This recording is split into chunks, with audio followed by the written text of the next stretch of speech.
In the end, how does fat leave the body? Why do you diligently run every day, eat half a bowl of rice less, yet still can't achieve the desired figure? This video will clearly explain the truth about how fat disappears, helping you avoid mistakes on the path to losing fat. First of all, many people have a misunderstanding about fat loss, thinking that the more you sweat during exercise, the more fat you burn. Every time you finish running, drenched in sweat, you see the number on the scale drop and think you've lost weight, but the next day it returns to normal. In fact, the core function of sweating is to help the body cool down. What is mainly lost is water and a small amount of electrolytes, which is not directly related to fat consumption. When you replenish water after exercising, your weight will quickly return. Therefore, sweating does not mean fat loss. So how does fat actually disappear? When you eat, the food is digested in the stomach and then goes into the small intestine, where it is broken down into small molecules like glucose, fatty acids, and amino acids. The body directly uses these molecules to generate energy to sustain activities such as walking, working, breathing, and even while resting. But if you eat more than your body expends, the excess energy will be packaged into triglycerides and stored in fat cells. When fat cells expand, your waistline also increases. That is the nature of fat accumulation. Therefore, to actually get fat to leave the body, it's not about sweating a lot or doing extreme workouts in a short time, but rather getting the body to frequently enter a fat-burning state. The method is actually not complicated. The key is to get the body to actively use fat. The first method is to maintain moderate to low-intensity exercise like slow running, cycling, or brisk walking, keeping the heart rate at a moderate level so the body has enough time to mobilize fat as an energy source. Compared to high-intensity explosive exercises, this continuous type of activity makes it easier to burn fat. The second method is to moderately control calorie intake. Feeling slightly hungry is not about starving but consuming a little less than the daily expenditure, so the body automatically uses stored fat. This can be achieved by slightly reducing the amount eaten at each meal, cutting down on snacks or sugary drinks rather than extreme fasting, as that would lower the basic metabolism and hinder the fat loss process. The third method is to arrange the intervals between meals reasonably. Simply put, it gives the body a chance to use fat, so the body prioritizes burning stored fat instead of relying on newly ingested energy. In summary, fat reduction is not a miracle that happens overnight but the result of a scientific and long-term management process. Only by mastering the right method can you gradually get closer to your ideal figure.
Đây giới thiệu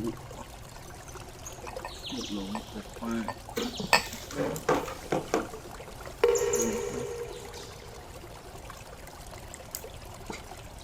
Cái chả cá thác lát.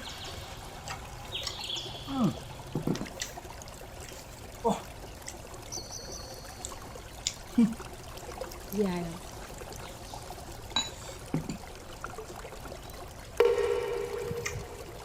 Hôm nay bọc một tạc đó. Một tạc mình em Hằng thóc bún. Được.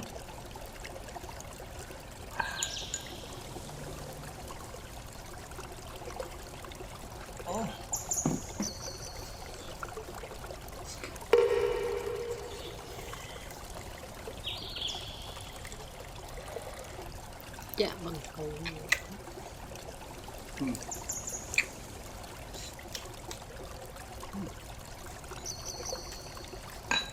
Quá. Nhưng củ nữa. Quả đắng. Nấm.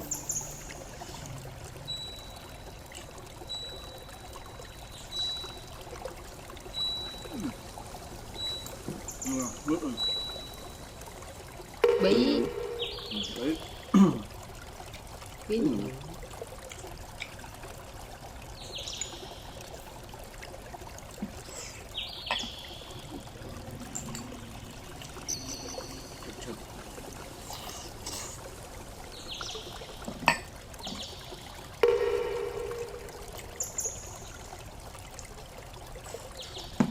Rồi muốn nhớ còn ngon.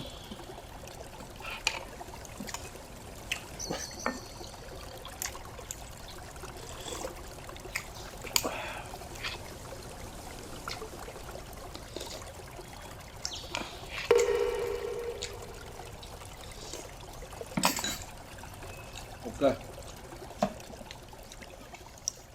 Đi ra.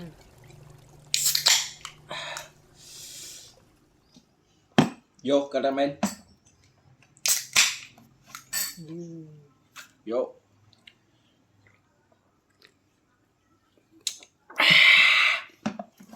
Ok, very good.